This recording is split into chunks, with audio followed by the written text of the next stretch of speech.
On avance un petit peu dans ce chapitre, mais avec des briques qui sont particulièrement intéressantes et qui résonnent avec toutes les vidéos que j'ai fait ces derniers mois, ce qui fait que dimanche, je vais vous faire un récap un petit peu de toutes les pièces du puzzle et de toutes les théories que j'ai fait pour Elbaf, et je vais vous expliquer comment elles s'incorporent dans une théorie finale avec quelque chose qui est assez plaisant à la fin. J'ai hâte de vous le dire. Bienvenue dans le résumé complet de ce chapitre 1151 de One Piece, avec pas mal de petites choses. Je vais un petit peu vous mettre sur la piste de ce qu'on va développer dimanche et vous donner un petit peu aussi des informations concernant le déroulé de l'épisode de la semaine, avec bien sûr pause la semaine prochaine. Je vais pouvoir me reposer, je suis vraiment content, ça m'épuise de faire les reviews. Là, je suis déjà en train de préparer la structure de ce que je vais vous présenter dimanche. Alors ça paye, je suis très content, je vous remercie encore une fois, mais c'est vrai que c'est un travail assez conséquent, surtout quand tu as une activité à côté et que tu prépares d'autres choses.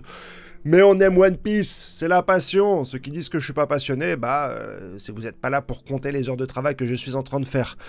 Dans le chapitre, ce que j'aime beaucoup, c'est qu'on va voir déjà l'apparence de Killingham en forme hybride, et franchement, elle est archi stylée. Bon, c'est un centaure, quand je l'ai vu au début à l'écrit, je me suis dit, waouh, ça va être encore un truc hyper loufoque à la Oda, mais non, il reste hyper charismatique, et je crois que ça a un rapport avec le Killin, cet animal dont est issu le pouvoir du fruit du démon de Killingham. Il a des dents pointues, des cheveux en pétard, une fourche, une cornemuse, très certainement pour contrôler un petit peu la matérialisation des cauchemars qu'il fait, et puis il a un discours qui va dans le sens de son pouvoir, en disant habitants d'Elbaf, accueillez à bras ouverts les géants que j'ai transformés en monstres des rêves démoniaques, ce sont vos créatures. Et puis là, bon voilà, il indique qu'il y a son seigneur quand même sur place, donc tu vois un petit peu le rapport hiérarchique entre lui et Im-sama. Et Im-sama dit, on va les briser, quoi, on va tout casser là-dedans. On va tout péter, quoi, pour asservir finalement le peuple d'Elbaf. Est-ce que c'est cohérent ou pas? On va pas en parler, je pense, dans cette vidéo. Mais bon, il y a des gros problèmes de cohérence. Normalement, si tu peux manipuler tout le monde, il n'y a pas besoin de briser les gens. Normalement. Le reste du chapitre, c'est un flashback. Et ça, c'est hyper intéressant parce qu'on va revenir un petit peu dans le passé, au moment où Tony Chopper saute dans le vide directement pour choper Gaban. Il va faire un guard point. Je crois que c'est quand il se transforme en moumoute. Ce qui fait que voilà, Gaban va atterrir en sécurité directement dans le monde des ténèbres, mais ça va interloquer Luffy, qui va savoir qu'il se passe quelque chose. Il va dire, ah tiens, là, il y a un Chopper qui tombe. Et puis il va se demander, mais comment je sais ça? C'est un acquis de l'observation hyper affûté, il sent les choses. C'est à peu près ça. On n'a pas plus de développement là-dessus, mais pour nous montrer que Luffy commence à devenir un sage, un Jedi, un mec un petit peu au-dessus de la mêlée, qui est capable de sentir les choses. Ouh là là, il se passe quelque chose de pas très bien là-dedans. Il tente avec Zoro, Ajrudin et Sanji d'aller voir Chopper parce qu'il est tombé de l'autre côté des montagnes. Donc tu as une séparation du groupe des Mugiwara, Ajrudin, etc. et de Loki, et ça c'est important pour la suite. Avant la séparation, Ajrudin dit à Loki, je t'en veux, tu as tué mon papa. Et Loki lui dit, calme-toi, mets-toi à genoux, je vais t'expliquer ce qui se passe. Et l'autre dit, non, je ne veux pas savoir la vérité, car j'ai la haine contre toi et je suis fâché. Du coup, ils vont quitter Loki, et ce moment-là est hyper intéressant parce qu'il y a un personnage qui va apparaître, c'est ce cher Moza, j'avais déjà fait. C'est pour ça que je vous dis qu'il y a plein de briques que j'ai distillées ici et là depuis que je commence depuis le début de l'arc Elbaf, enfin, depuis le début que ça bouge, et là on va revenir sur pas mal de choses dimanche. Moza lui dit, il s'est passé quelque chose, je ne pourrai plus t'appeler. Je vais interpréter ça dimanche, ça va être pas mal. Je pense que ce que je vais vous expliquer, déjà, j'avais fait une vidéo sur Moza, n'hésitez pas à aller la regarder parce qu'elle est hyper intéressante. Je vais pas autant décrire comment j'en suis arrivé à cette théorie, mais je vais vous dire en quoi cette théorie est hyper intéressante pour la suite, celle que je vous ai donnée déjà il y a quelques semaines. On voit le groupe de Luffy, ils arrivent devant Scooper Gaban, et là tu vas avoir encore, il se passe beaucoup de choses dans ce chapitre, tu vas avoir un petit peu des scènes qui vont montrer que Luffy va se rendre compte de qui est Scooper Gaban. Ah c'est Scooper Gaban, il est dans l'équipage du roi des pirates, mais ça veut dire qu'il connaît Shanks.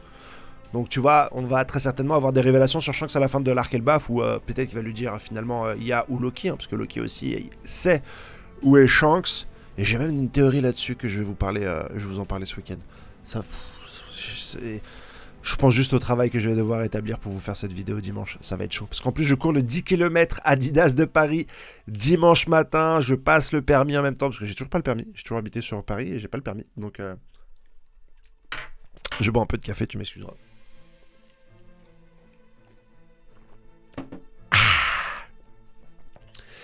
Et le chapitre prend sur le terrible Akiderwa qui est envoyé par Imsama la semaine dernière. Et en fait, on voit que le flashback récupère ce moment-là. Et là, tu vois tous les personnages qui ressentent un peu ce flashback. Luffy devient sérieux en mode c'est quoi ça? Zoro et Sanji disent what the fuck, qu'est-ce qui se passe? C'est cool de voir Luffy être inquiété par une situation. C'est vrai qu'on se manquait du manque de tension dans One Piece. Tension que j'ai même pas ressentie à Exide alors que c'était les 5 doyens. Là, on a critiqué la semaine dernière l'arrivée d'Imsama, je maintiens mon propos. Par contre, il y a aussi des bons côtés, des bonnes choses à ce revirement d'Oda, c'est qu'on va peut-être avoir de la pression. On va peut-être avoir un affrontement entre deux personnages qui manient la réalité. J'en avais parlé déjà, c'est pour ça que je dis que ce week-end, je vais récupérer plein de briques. Parce que j'avais parlé du fait qu'il fallait absolument que d'autres personnages que Luffy maîtrisent la réalité, ou la transformation de la réalité, pour que ce manga ait un sens. Pour que juste... il est quelqu'un un petit peu à son niveau, Luffy, parce que jusqu'ici, il marchait sur l'eau. Et ça, c'est bien. Et ça, c'est une bonne chose. Et voilà, on le dit quand c'est une mauvaise chose, on le dit aussi quand c'est une bonne chose. Et surtout, à la fin, Loki va dire « Ah, il va rigoler. Là, il se passe un truc de gueudin. Vous allez avoir besoin de mon pouvoir. » Donc, on va revenir aussi sur le fruit du démon de Loki. Et je vous avais aussi donné mes prérogatives à ce niveau-là. Mais... précédente review, on est dans de l'amélioration continue. Je te fais pas des théories à chaque vidéo comme ça et qui tombent à l'eau. En fait, l'intégralité des théories sont des pièces de puzzle et dans celle de dimanche, je vais faire une reconstitution, une fresque qui devrait être particulièrement intéressante. Si tu aimes ce genre de vidéo, j'ai oublié de vous dire ça en début de vidéo, bah tu t'abonnes, mais en ce moment ça s'abonne de zinzin. Ralentissez les gars, j'ai envie de vous dire, un calmos sur le bouton abonnement. Il faut respirer. Merci encore pour vos commentaires, j'ai pas réussi à beaucoup y répondre. Je ferai en milieu de semaine prochaine, je récupérerai les commentaires et je répondrai à tout le monde. Là je suis sur un run de zinzin. Partage aussi cette vidéo, c'est important. Abonne-toi sur TikTok. Et là j'éteins pour commencer l'autre review. Là en direct. Je vais changer de t-shirt histoire de vous faire comprendre que j'ai fait quelque chose entre les deux. Mais on va commencer directement à bosser. Allez, ciao les gars, c'est un plaisir d'échanger avec vous. Bisous.